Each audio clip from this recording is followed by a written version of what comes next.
नमस्कार दोस्तों, मेरा नाम है प्रदीप चौहान। बात समझनी है तो पूरी सुननी होगी।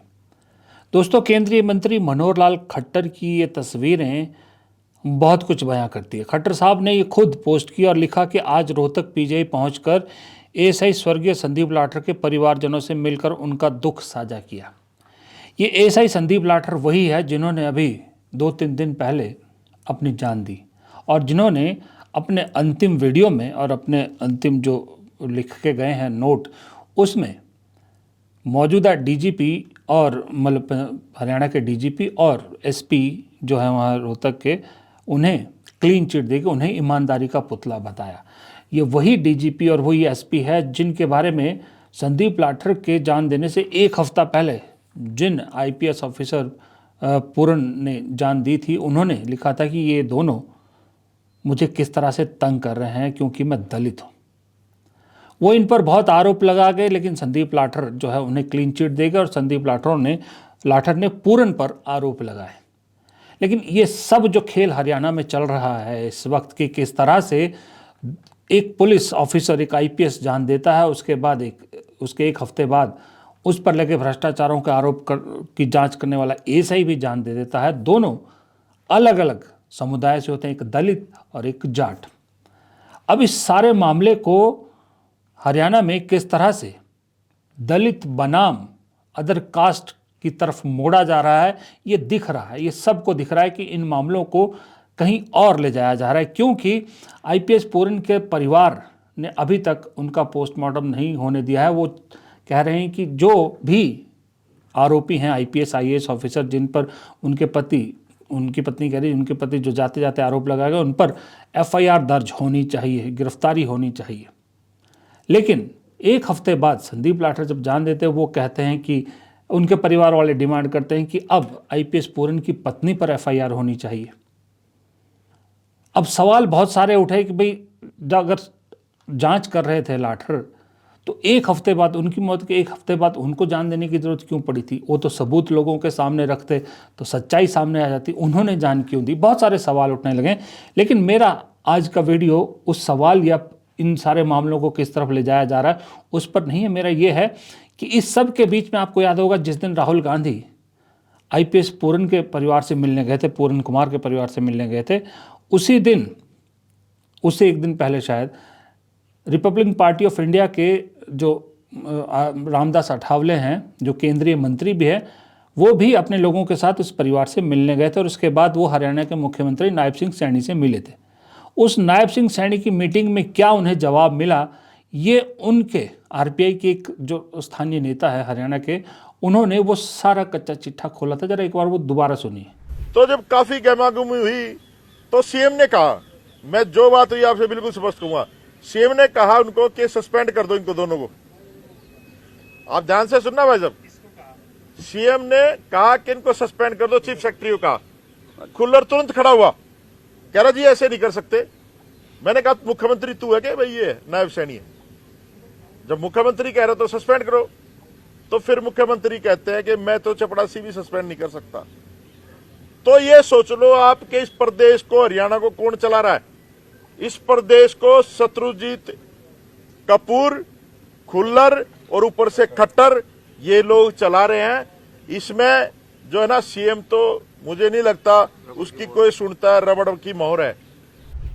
आपने सुना, उन्होंने कहा कि खट्टर, खुल्लर और शत्रुजीत कपूर जो डीजीपी है, ये हरियाणा में चला रहे हैं सरकार। अब इसको जोड़िए खट्टर साहब के संदीप लाठर के घर जाना, उनके परिवारों से मिलना, पीजीआई में जाके उसके परिवारजनों से मिलना। ये मनोहर लाल खट्टर वही हैं जो तकरीबन 9.5 साल हरियाणा के मुख्यमंत्री रहे हैं। जब ये मुख्यमंत्री थे तो आईपीएस पूरन कुमार तब भी मौजूद थे, तब भी आईपीएस थे। इनके कार्यकाल के दौरान भी वो आईजी, एडीजी सब बने, उस पद तक पहुंचे, तब भी उनको अलग अलग पोस्टिंगें थी। उस परिवार से मिलने मनोहर लाल खट्टर नहीं गए, लेकिन संदीप लाठर के परिवार से मिलने गए। तो इसका मतलब जो आरपीआई के नेता वो कह रहे हैं कि खट्टर सरकार चला रहे हैं दिल्ली से, ये बात सही साबित होती है। भाई बड़ा ऑफिसर तो वो थे ना, आईपीएस थे। एक आईपीएस ने जान दी। मनोहर लाल खट्टर के अंडर उन्होंने 9 साल 9.5 साल काम किया।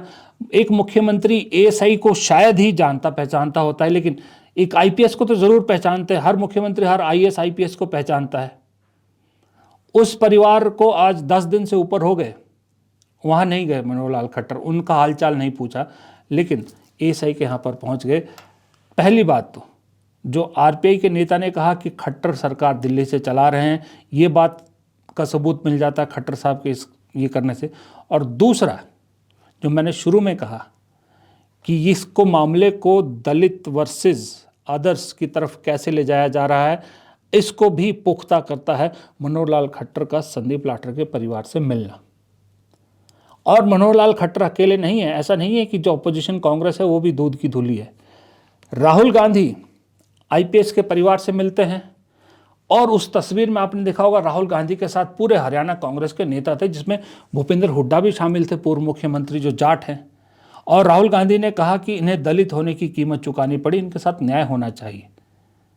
जब अगले दिन जब उसके बाद संदीप लाठर जो जाट हैं वो अपनी जान देते हैं और उस आईपीएस पर आरोप लगा के जाते हैं, उनकी पत्नी पर आरोप लगा के जाते हैं, तो उस परिवार से मिलने भूपेंद्र हुड्डा तुरंत पहुंच जाते हैं, क्योंकि भूपेंद्र हुड्डा भी जाट है। तो ऐसा नहीं है कि ये जात और उसका मामला सिर्फ मनोहर लाल खट्टर या बीजेपी कर रही है। हरियाणा में कांग्रेस के लोग भी अपने ही नेता राहुल गांधी की बात को झुठलाने में तुरंत पहुंच गए और हाजिरी लगा दी वहां पर। तो दोनों तरफ से ये चीज़ें चल रही है हरियाणा में। अब देखिए, दरअसल ये जो राजनीति है आज के डेट में धर्म से कहीं आगे निकल गई है। अब जो है, जब धर्म की राजनीति बीजेपी कर रही थी तो राहुल गांधी और कांग्रेस को लगा कि इसका सबसे बढ़िया काट है कि जात की राजनीति की जाए, तो ही धर्म की राजनीति का काट निकल सकती है। तो उन्होंने जातिगत जनगणना की बात की। अब जातिगत जनगणना की बात की तो वो मुद्दा बड़ा हो गया। बड़ा इतना हुआ कि मोदी जी को मानना पड़ा कि अगली जो जनगणना होगी उसमें जातिगत जनगणना भी होगी। तो इसलिए जाहिर सी बात है क्रेडिट राहुल गांधी को हो गया। अब इस मुद्दे को किस तरह से खत्म किया जाए, इसको तोड़ने के लिए अब अलग अलग जातियों के बीच में एक तरह की दीवारें खड़ी करने की कोशिश की जा रही है। और ये उसी का हिस्सा है हरियाणा का ये सारा मामला, क्योंकि यही इलाज मुझे लगता है बीजेपी को नज़र आ रहा है। लेकिन उधर अगर आप साथ के राज्य में देखो, उत्तर प्रदेश में, वहाँ अभी भी योगी आदित्यनाथ की राजनीति वही हिंदू बनाम मुसलमान पे टिकी हुई है। बड़े शर्म की बात है, बड़े शर्म की बात है, ये देश अपने आप को लोकतांत्रिक कहता है और वहाँ पर एक पढ़ी लिखी चुनी हुई सांसद इकरा हसन जो समाजवादी पार्टी की है, उन्हें भरे मर्दों की महफिल में ये दुखड़ा अपना रोना पड़ता है कि उन्हें ऐसे ऐसे शब्दों से, मुसलमान होने की वजह से ऐसे ऐसे शब्दों से उन्हें और उनके परिवार को संबोधित किया जाता है जो एक तरह की गाली होती है, लेकिन कोई कार्रवाई नहीं होती है, ये इकरा हसन कह रही है। और इसका सबूत भी मैं आपको देता हूँ। देखिए, इस देश में सरकार के खिलाफ कोई ट्वीट भी करता है, कोई सवाल करता है, तो उस पर बड़े बड़े धाराएं लगाकर उसको जेल में डाल दिया जाता है। ये एक आदमी है, मुझे नहीं मालूम कौन है, क्या है, कोई वो है छोट भैया नेता है किसी हिंदू रक्षा सेना, या ये क्या बोल रहा है इकरा हसन के बारे में, और फिर इकरा हसन अपना दुख कैसे सुना रही है, ये दोनों सुनिए। इतनी औकात हो गई है इसकी इकरा हसन की। और मैं सही कहा छोटे भाई ने कि ये जो जिस तरीके से ये कहती है कि मैं गुजर हूं, जिसने तलवार के बल पर सलवार पहनी ऊंची, वो गुजर कैसे हो सकती है? गुजर हमारे बहुत ताकतवर, हमारी एक क्षत्रिय कौम है। और ये लोग कट्टरपंथी जेहादी, मैं कह रहा हूं ये सीधी सीधी इसका भाई जब एसडीएम को गाली देता। मेरा सवाल माननीय पूर्व सांसद जी से है, क्या वो अपने समर्थक का खंडन करेंगे जिनसे वो मुझे गाली दिलवा रहे हैं? क्या उनके घर में बहन बेटी नहीं है? मेरा सवाल सीधा सिर्फ उनसे है कि उनका अत्यंत नजदीकी समर्थक, पहले मुझे मुल्ली कहा गया, मुझे आतंकवादी कहा गया, मेरे बाप तक को गाली दी गई, मेरे भाई को कहा गया, जो लोग ये पूछते हैं कि मेवात वालों को माफ कर दिया था और उसे क्यों नहीं माफ किया, उन्हें मैं ये बताना चाहती हूँ कि ये पहली घटना नहीं है, ये पहली नहीं है घटना। और सीधी सीधी जो गंदी गालियां दी गई हैं वो सिर्फ मेरे नहीं लगी, मुझे नहीं फर्क पड़ता, न उस व्यक्ति से पड़ता, न उसके चरित्र से पड़ता, न उसकी बोली से पड़ता, लेकिन जो संदेश समाज में जा रहा है। और मुझे खुद कप्तान साहब का फोन आया कि आप तहरीर भिजवाइए, मैंने नहीं उन्हें करा, वो भी आज यहीं पे है, कोई भी जाके उनसे ये बात पूछ सकता है क्या मैंने उन्हें करा था कि तहरीर दो। कप्तान साहब ने खुद मंगवाई और ऐसे लोगों के खिलाफ कार्रवाई होनी चाहिए। एक तरफ तो ये सरकार हमारी बहनों को एसडीएम की कुर्सी पर एक एक दिन के लिए बैठा रही है, जब उन कुर्सियों की शोभा ही नहीं रहेगी, कोई गरिमा नहीं रहेगी, तो क्या फायदा है वहां बिठा के। अब बताइए, कह रहा है कि सांसद है इकरा हसन, पढ़े लिखे परिवार से आती है, सांसद विधायक रहे हैं इनके परिवार में, इन्हें इतना कुछ सुनना पड़ रहा है ऐसे छुट भैये नेताओं से, और इन नेताओं पर कोई कार्रवाई नहीं हो रही। खुलेआम वीडियो डाल रहे हैं ये, इन्हें पुलिस मामला भी दर्ज नहीं कर रही, अरेस्ट करना तो दूर की बात है। लेकिन जो सवाल अपने हक के लिए उठाए उन्हें कभी एनएसए लगा दिया जाता है, कभी यूएपीए लगा दिया जाता है, कभी कुछ कर बड़े बड़े उसमें ऐसे मामलों में अंदर किया जाता है कि उन्हें कई महीनों ज़मानत तक नहीं मिलती।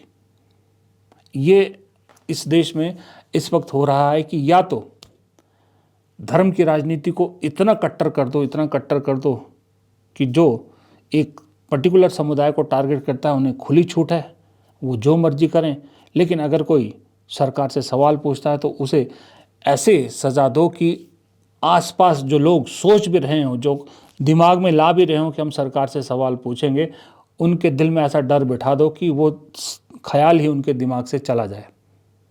ये फ़िलहाल इस देश की राजनीति है, ये इस देश की सच्चाई है, और इस सच्चाई से मुझे नहीं मालूम लोग कब जागेंगे, कब इससे पर्दा उठेगा। पर्दा तो उठा हुआ ही है खैर, लेकिन इस सच्चाई को हकीकत समझ के कब अपने असली हक का इस्तेमाल सही तरीके से इस देश की जनता करेगी, ये मुझे तो नहीं मालूम।